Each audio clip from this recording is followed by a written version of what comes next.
明明政府年金咁多廣告，但係身邊又真係好少人會做。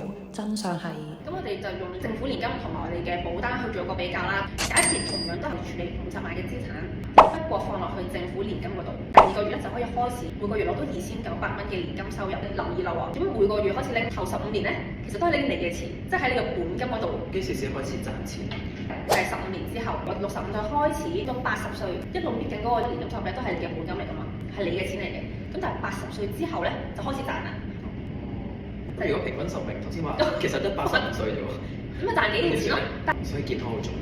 長命100歲咁就最好啦。咁所以有見及此，開始好多人就會諗下有冇其他更加有效益嘅方法啦。睇翻我哋嘅保險計劃咯，同樣50萬擺落去，每個月都係攞2900，但係你嘅保單入邊嗰50萬咧係冇少過㗎。佢去到20年之後咧，仍然50萬都繼續喺度，因為我哋保單你每個月拎咗出嚟嗰筆錢，我哋叫做紅利，保險派出嚟嘅。